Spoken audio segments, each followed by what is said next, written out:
All right, you all. Well, look, welcome to Your Mind Matters with Dr. Jewel, and I have a guest today. I know you are used to seeing Jewyl, but Jewyl is out. But guess who I have today? I have a friend, okay? Because look, with Your Mind Matters, you never know who you're going to see here on this show, okay? So I have a friend of mine. Her name is Lorelle. Lorelle, welcome to the show today. Thank you. Oh my goodness, I met you. I think it may have been like a year ago, and we did a fundraiser for a organization that does a lot of work in mental health and wellness. And so I'm so excited to have you on this show. Thank you for being here. How are you doing? I'm doing so well. I'm so happy to be here. I love you so much, and I appreciate all you do. So happy to be here. Looking forward to our conversation. Oh, my goodness. And are we going to have a conversation today? We've been sitting here chopping it up about how we're going to eat this elephant, okay? And sometimes you got to do it a bite at a time. You got to do it a bite at a time, okay? So we're going to talk about relationships, okay? And we're going to talk about topics like suicidal thoughts. We're going to talk about bipolar disorder. We're going to talk about emotional intelligence. So you all may be saying, woo, that's a whole lot of topics. And you know what? You're right. So we may have to do a part 1, 2, 3, 4, 5 on this. We don't even care because guess what? We can do anything we want to because this is our show. Okay. So we can do anything we want to. All right. So what we're going to do, I want you we're going to talk about relationships because look, Lorelle, I know relationships can be hard. And we're in the summer, so, we're having summer relationships, and some of us have booze, and some of us don't have booze, you know what I mean? And some of us wish we had booze. We wish we had booze, some of y'all about to, tie the knot to your boo, all the above, relationships matter, okay? And so I want to keep it real about them and, the emotions and things that happen in relationships. I want to have real talk about relationships because some of us have been in great relationships and some of us have been in relationships that have gone south. Some of us have been in relationships that have been traumatic and some of us have been in relationships that broke up, okay? And so...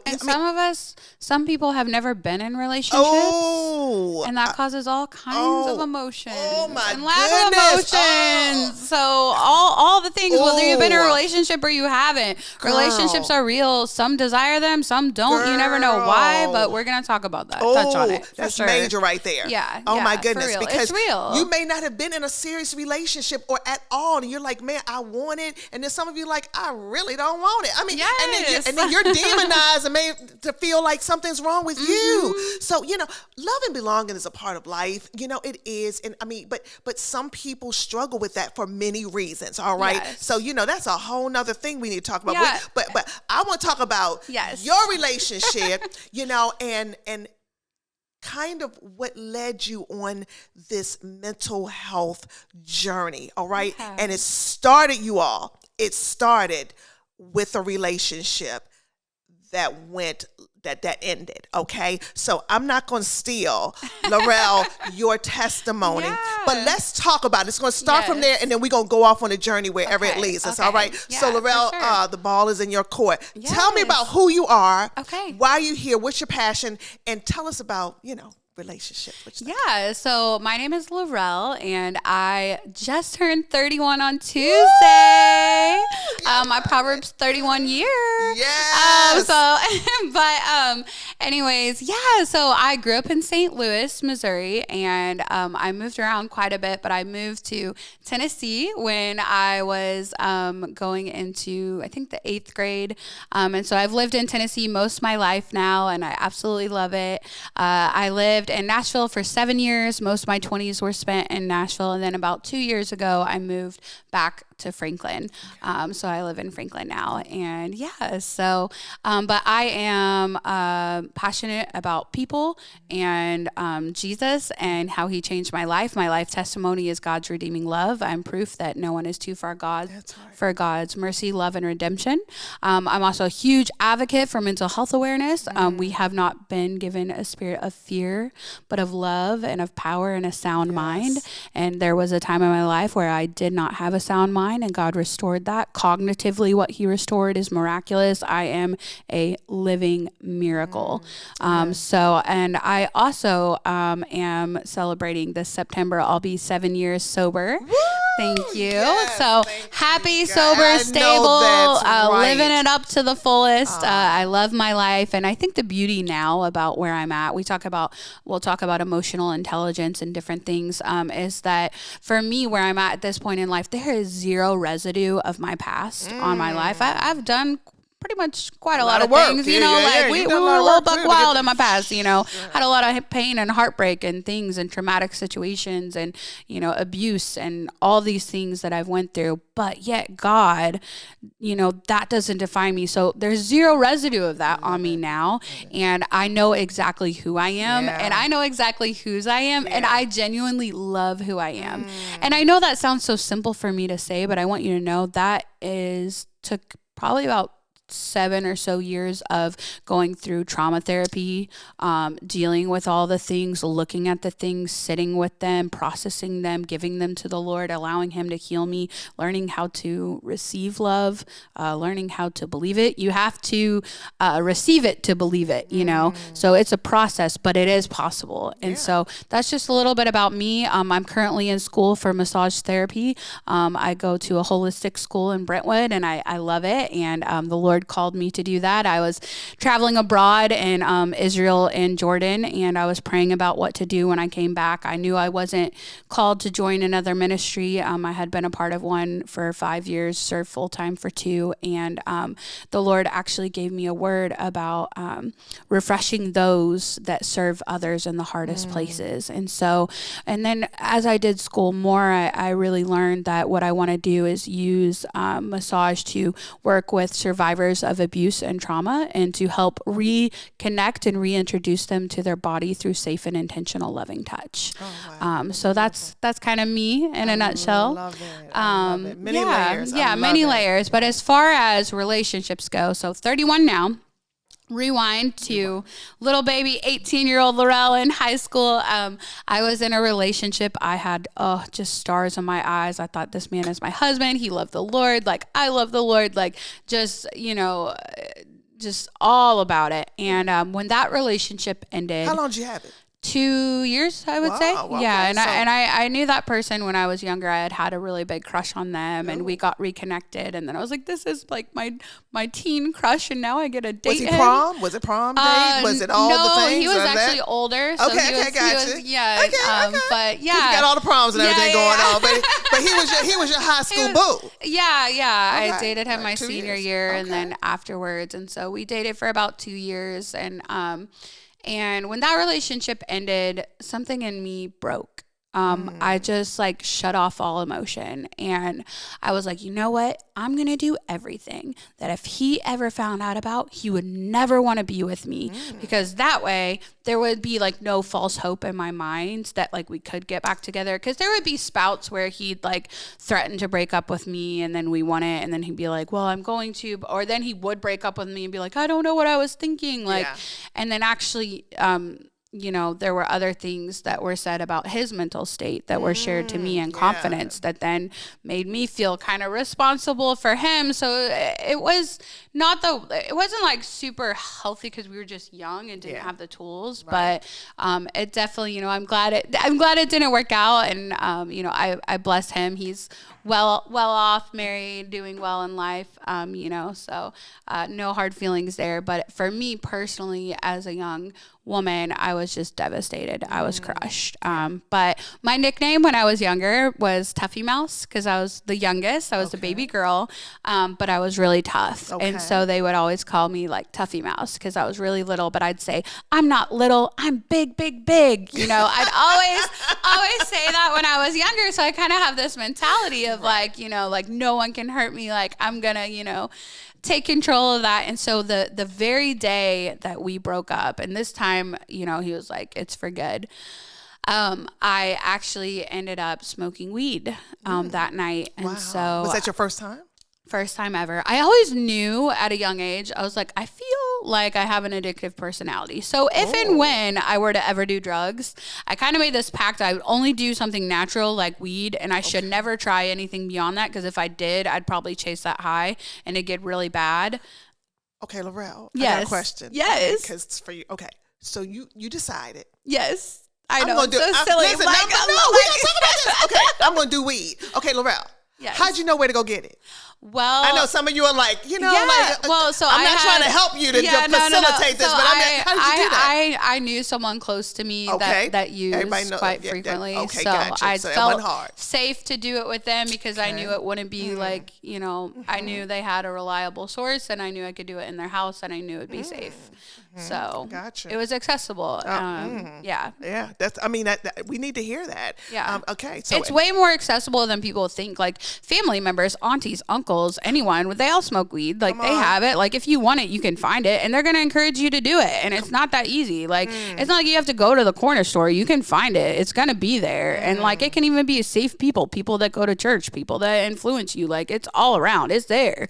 They be doing it. Like like it's nothing new. Like right. And so, but I want you. But listen, we like so we come around the corner with that, because okay. So check this out. Check this out. So for all you because we about to go to family reunions, all this stuff, all the things. Okay. And so we think of weed as this innocent. It's natural. We just get high. I mean, it just is what it is. But I want you to tell me. Okay. So look, Lorelle. Yes. I didn't mean to break in on that story, but I had to ask that. Yeah. Okay.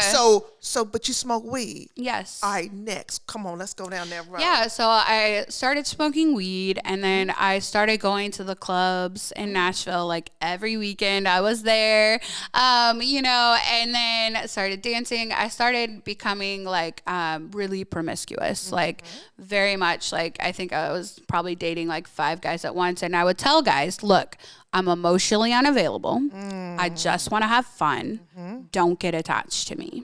Okay. So I had this like in my head, like, oh, this is safe, because if they catch feelings, it's whatever. And also they can't get mad at me. I told them. Right, I got a disclaimer. But also it allowed me the freedom to do whatever I want and justify it in my mind. Yes. But really I was so heartbroken, and I just wanted to be loved. And so there would be times where I'd go out to the club dressed up, looking to the nines like a queen, like feeling my best life. And other people see me. Everyone's like, oh, you're so beautiful. You're so this. Guys coming at me left and right. If I walked in a room, I'd be like, oh, I see what I want, and I want it. If I want it, I'll get it. That was my mentality. Right. But your heart was broken. But then I would go do that. But then there'd be days when I'd be home alone, nights when I'd be home alone, and I would literally say like the Lord's Prayer and be like, Lord, if I die before I wake, like please forgive me. Like I'm sorry. Like I do love you, and I know you're real, but my pain, this is real though. My pain is too much. Right. It's too much to bear. Like I love you, and I know you're real. And part of me wishes I could be good, but I literally can't, because I'm just so like devastated. And you just said something that I think that this merits a pause. The weed, the sexual promiscuity, the going out, kicking it, quote unquote, living your best life, was birthed out of really a hurt, a pain, a rejection, whatever, all those things maybe that you were dealing with, that the symptoms of that were what you did. Yeah. That's a point, okay? Yes. Because, as a clinician, we're taught to deal with signs and symptoms of disease, all right? So if you have COVID, there's different things that you're going to manifest, all right? And I'm going to look for it. If you have the flu, if you have a sinus infection, well, if you're mentally or emotionally hit, right. okay, then there are some signs and some symptoms. So what would you say, as we go further in the story, that parent that sees their child starting to change some of their ways, adopting certain thoughts, mindsets? Come talk to me about that. I would say ask the hard questions. Don't be afraid of like not being their friend. go after it. Because my mom, she knew like, oh, I noticed you're kind of wearing like bodycon dresses, or like you're dressing a little more. Like, I get you're getting older, but also like, is that necessary? And I'd be like, Mom, I gotta do what I need to do, you know, like. And it actually got to the point where she was like, Laurel, I love you, but you're supposed to be saving for college. Because I took a gap year, and I was actually a receptionist manager for a marketing company. And I was making really good money at the time, but I would spend it all on clothes, gas, shoes, money, food, like fun stuff. And I wasn't saving it. And so she was like, listen, I want you to start paying rent. I will save that money and give it back to you to put towards college, or you need to find somewhere else to live. And you know what I said? What you say? I'm gonna go do what I want. So luckily, like literally so dumb. That is the kindest, most like beautiful offer of support, and like logically that makes sense, but my mentality was not there. I'm like, my mom's such like, how could she would emotional intelligence not there to comprehend what she was trying to help me. And to me, I think she's just trying to stop me from doing things. Because in my head, I already know I'm doing bad things. Absolutely. And I'm also living this double life, mind you, because I don't want everyone to fully know. So I'm maintaining this double life where some people know about it, but not my family, not other people, you know, not the church people, not this. So I can still show up to church on a Sunday, but be in the clubs on Saturday night, you know? And so I think for me, it was like that double life of like two sides to me, right? One is bad, one is free. Double life is my reality. You know, that's kind of like the personification of what I was doing, is where there's this duality where I can be either or, and I can switch it.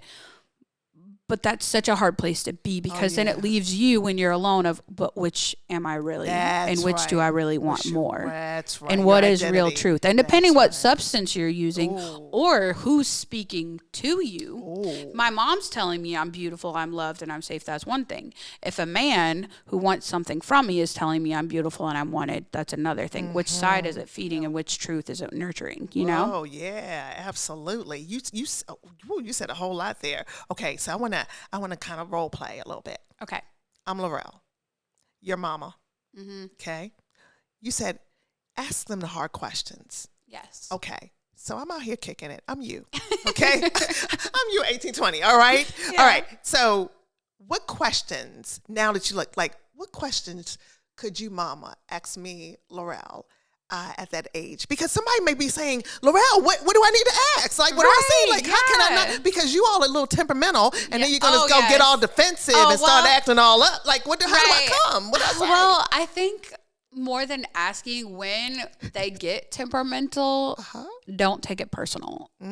Like, it's actually not about you, and it has everything to do with them and what they're really going through. It's a mask, and it's a defense mechanism, and it's a cry for help.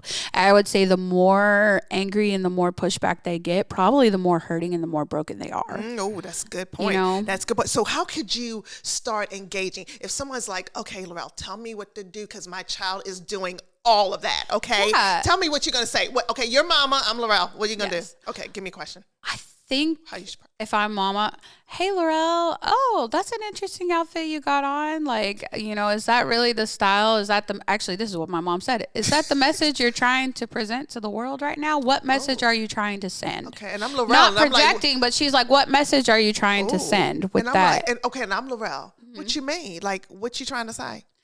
Oh, well, I just noticed you're wearing like a lot of heels and like dresses that are kind of short, and they keep getting shorter. And like, you're a beautiful young lady. And I just, I trust you, but like, there's other people out there. You might not want to, always be looking like that. But mama, it's a style. Everybody is wearing this. Oh, that's literally what I said. That's my poor mother, literally, loved us so well. I'm trying to help. Look, Laurel, I'm trying to help all the parents in the world. Okay, come on. I think what I needed at that point in time. Tell me, what did you need? When you're around the people that's known you the longest in your life, there is something you long to be with them, because we often avoid them because we don't want to be reminded of who we really are. And then there's times when we need to. So I think more so than asking them, because sometimes the last thing we want to be doing when we're trying to hide is be asking, hey, I miss you. I notice you're going out a lot every weekend. Is there a weekend you'd be willing to come over for dinner and spend time with me? I'd love time with you. Oh, that's nice. You know? I like that. Yeah. Like, I think more than asking them and trying to fix something, I think, like, I've learned this, like, in friendships and even in parenting styles, like, the best way to break patterns and cycles is to not fix and solve, but really say, hey, I see you. I value you. I support you. I may not agree with your lifestyle or your choices, but I support you and I love you. And you are valuable. And also, showing them what healthy relationships look like. Ooh. Like loving them without an agenda. What does that mean? Like, I may want this for you and you may not be able to achieve this, but I'm going to love you regardless. Ooh. It's hard. Okay, that's a hard thing. You know, you can put a right there. Yeah, like I've really had to implement that and learn that in my own life, especially in the past 3 to 4 years. I've been able to practice that a lot. And wow, the freedom it gives yourself from releasing yourself from the weight of their actions. It brings like so much peace where I can take someone who's in a crisis situation or something, and instead of taking it on, it's like knowing what's my container and what's theirs. Yes. And saying, Lord, I don't like this and I'm hurting for this person and I could see a way to fix it.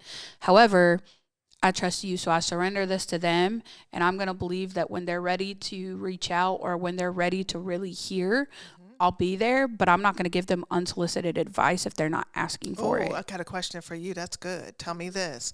What if I try to control you? Me? Okay.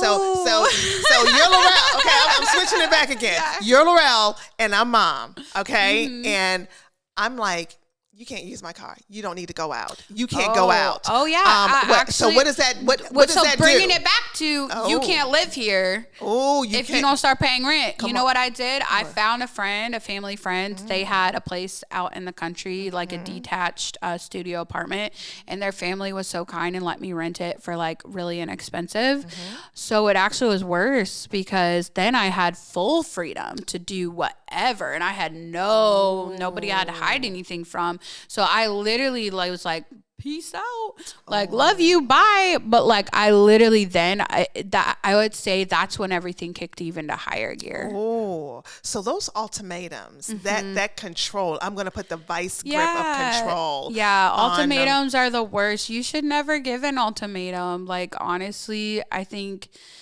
maybe there's a scenario where it's applicable, but I think more often than not, it really just creates this level of like stress and anxiety that's like, oh, this is so severe. And sometimes it feels like it matters more to them than you matter. Mm-hmm. You know, it's like, woo, like, you know, but when you don't have the emotional intelligence around it, it could be a necessary thing. But it definitely deters from the actual point of the heart behind the ultimatum they're having to give. Yeah. Like my mom wanted me to save for college. Right. You know what I mean? Right. And I should have been saving for college and I didn't. And her heart was to help me. But what I heard is your behavior is bad. You're not making good choices. You're irresponsible with the money that you have. You're not capable of doing it. I want to help you. Let me help you. You're incapable. And also I'm concerned and I'm your mom and you're still acting like a child. Oh, that's a whole lot in that, wasn't it? Mm-hmm. Whoa. But that's none of what she said, none of what she meant. You're right, absolutely. But when you're hearing through the lens of offense. Perception. When you're hearing through the lens of offense, because you have to understand when you are in addiction or in sin or in situations that aren't healthy or serving you well, you're already hearing your negative self-talk, whether you're choosing to believe it or not, subconsciously or consciously, it's there running constantly, reminding you of your actions. That's important. And that's important. And so what you're hearing, and because, you know, if you are a parent that has a child or a family member that's a substance abuser, okay, that perception is another level. And what you're just saying to me, because this is setting someone free, it really is helping someone, that you may want the best for them, and you're telling them a bunch of logical things and things that will help them, but they're not hearing it None of it. that way. None of it. You know, we can be like, I want you to get off drugs. I want you to be your best self. I want you to go to school. I want you to do this. And all you're hearing is, I'm not good enough. You don't value me. You think I'm horrible. You think I'm the worst. You don't even want me to be born. I mean, it can just be so, I mean, really, you hate me. You hate me more than others. You've never liked me. I mean, all of that, I'm trying to give you solutions, and you are hearing something and again, else. And I think that's like what I was saying earlier, without trying to fix something, we don't need solutions. We're searching, we're not looking for a solution, we're looking for support. Like, and I think that's the biggest thing, like, I would use, because I wanted support for my heartbreak. You know, I wanted to not feel, and to be able to think and just enjoy. I just wanted to enjoy. And I wasn't looking for a solution. I was looking for support. I was just looking in the wrong places. Ooh. And, you know, and instead of around the people who can speak into my worth and value, I was letting others devalue me, because that felt better than knowing that I was valuable and he still didn't choose me. Oh my goodness. This is okay. So I want to throw this here. This is so good. It's so many nuggets in here. But you just said something. You turned to marijuana use. Okay. You started there. Okay. And so if I am a parent or a loved one, and I fixate on the marijuana use, but I don't deal with the underlying issue, what's the hurt? Right. The pain, the breakup, okay, and what it did to you mentally, emotionally. And the drugs were just you trying to self-soothe. Yeah, you trying to feel exactly. better. And so if we hop on that, we really miss the elephant in the room, which is really what happened to your heart here. Right. And so parents, loved ones, that's a major deal. Because I feel, and Lorelle, you may contest this, we're missing the mark sometimes because we're so busy trying to address that one thing. And you know what? Let me tell you another thing too, I think too, is that we really don't know how to address the real issue. There's really not a lot of language around it. And also, like, you know, my story might be more traumatic because as time goes on, there's more layers and more trauma in it. And it unfortunately gets a lot worse. But I would say for others that just are like, oh, well, I don't have heartbreak. I just smoke weed because everybody else does and I like it and it's fun. It helps me sleep and it helps me eat or whatever, you know. That's great. However, like, I've learned this in life, like, the things of the flesh only pacify, right? So they never fully satisfy. But the Spirit of God always satisfies. And, like, nothing compares to that. So even if you don't believe in God or you do, like, nothing satisfies like the Spirit of God and His truth and His love. Amen. All the things of this world will fade away, but God's love is eternal. Right. And when you can access your identity as a child of God and know that you are fully loved and accepted and valued, no matter what you go through in life or no matter what experiences are presented to you in life. Like now, because of what I walked through, I could have the most amazing opportunities come up, but if God's not in it, I don't want it because I know what it's like to not have God and I know what it's like to experience His love. And it was His love and kindness that led me to repentance. It was His love and kindness that helped me to become free from addiction. It was His love and kindness that taught me that, oh, maybe there is hope for me. Maybe I could have a future. And now, you know, we overcome by the blood of the Lamb and the word of our testimony. So of course, I'm always going to testify about the goodness of God in my life because it sets captives free, because I was completely dead. I was dead. I was suicidal.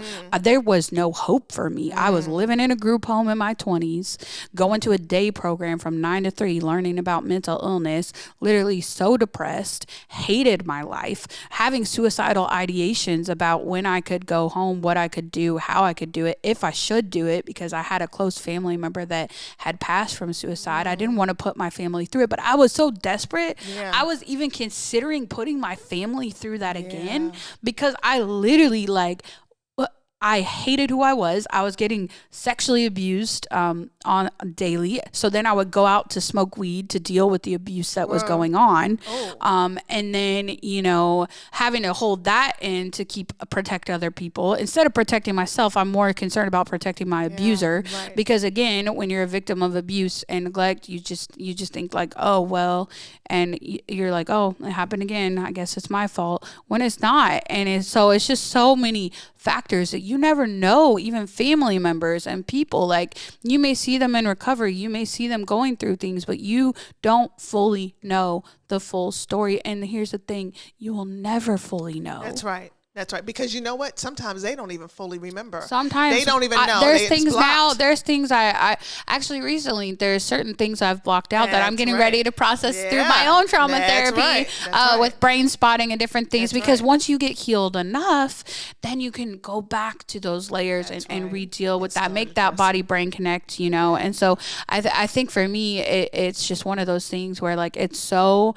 important to just love people where they're at and know that whether they change or not, if you love them, that does not mean agree with their lifestyle. That does not mean accept their behavior, and that does not mean let them treat you anyway. You still have to have your own boundaries. Like, don't let them just talk to you anyway just because they're in addiction. There was a season, my mom actually, when I was in the group home, she couldn't let me come to her house.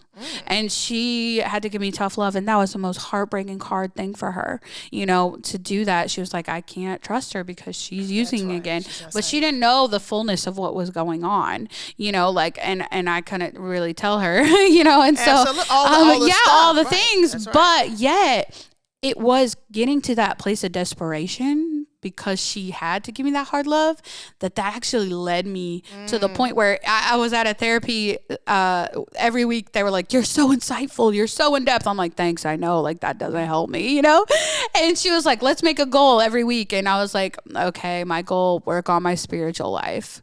And then I started listening to worship music just as like, a thing. And then I was like, wow, okay. And then I was like, okay. And it was September 17th, 2017. As I mentioned earlier, I was like, God, because I always knew there was a calling on my life, but I knew what that meant if I agreed to it, because there's no turning back, and I wasn't ready for that responsibility yet. So I'd kind of been running from it for a bit, but I was like, Jesus, if I really give my life to you and I give you my all and I stop sleeping around and I stop smoking weed and I go after you with my whole heart, will you save me? And literally like 2 weeks later, I had been on a waiting list for independent housing, and they called me and they were like, you've been approved. I had my own house with my own bathroom, that huge walk-in bathroom, like huge walk-in closet. And for the first time in a long time, I had this chance to gain independence as an adult and to really heal. Not only that, but I was 10 minutes away from a church that I had gone to back when I was in rehab, It was like a 10-minute walk, 4-minute drive with people that had prayed for me to be able to even like get to recovery, from way back when.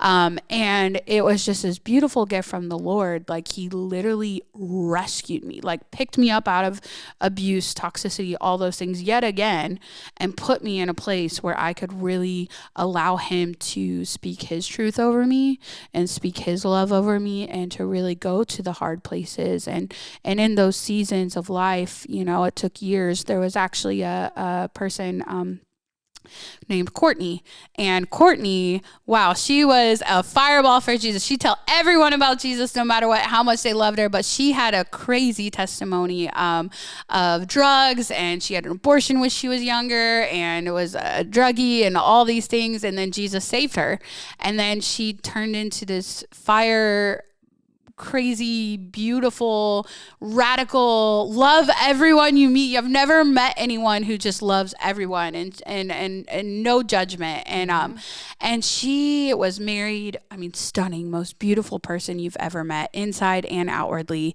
And I remember like she just loved me where I was at, and she was like, Lorelle, like there's a calling on your life and God loves you, and you now have a double destiny on your life. And my story was actually really similar to her. So it was. when I was in college, after that relationship, all that stuff, I ended up getting in another relationship, and it was actually with someone who ended up being extremely toxic, very abusive. I want to ask you about that. So what I want to do, this is what I want to do. If you will agree, let's do a part 2 on this, because I want to take us from the point where, you had the heartbreak. Yes. You start smoking weed, you start being sexually promiscuous. And I want to take you I want to go from that point and beyond, how you got to where you are. You gave us an overview, but let's talk about, we want to talk about this journey. I would say that Courtney played a huge role. And actually yesterday, it's so funny because I agreed to do this podcast and I didn't even realize it, but yesterday was actually the 2-year anniversary of her passing. So she ended up going to heaven 2 years ago, and she always said, testify, Lorelle, like there's zero level of shame, like you testify, tell your story, it brings freedom to others, and you have such an amazing anointing on your life. And so it's just so cool how the Lord works everything out, and his timing. And, I think the thing that really is just Jesus. It's all Jesus. I know nothing apart from him. But his love empowered me and emboldened me to be able to look at the hard things, to go back to the painful memories, to forgive my abusers, to first of all, learn how to forgive myself. I think that's the biggest thing, especially people who have co-occurring disorders or mental illnesses. When you get to any level of stability and you realize what you did when you were unstable, when you start to care again, when you start to have the capacity to care again, when the emotional capabilities kick in and the cognitive abilities kick in a little bit, it's really hard. It's really embarrassing. Oh, it's so embarrassing. Like, whoa, I did that. I was that. Was me. And so I think for families, thankfully I have the most supportive family. I'm so blessed, and they were really loving and kind to me and really rallied around me, but that's not the norm for most people. And thankfully it's changing a little bit more now through stuff like this and amazing people like you. We can have conversations where other people have language around and practical tools they can implement to help support their loved ones through, because it's like a wild card. It really is. Every case is different. It's totally different. But I think more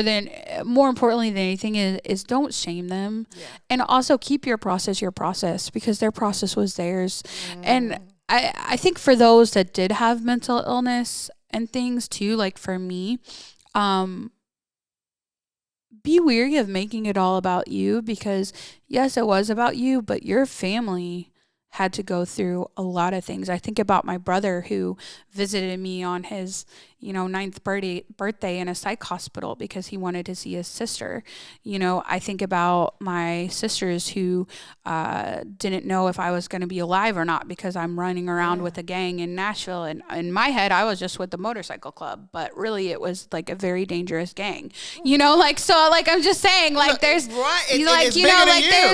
there's manic episodes and things that happen, and you have to be aware that like it doesn't just affect you. And I think it took me probably years for me to really even realize that, of like the effects and ramifications of my actions and my own mental illness on my family, and to be able to have compassion or care.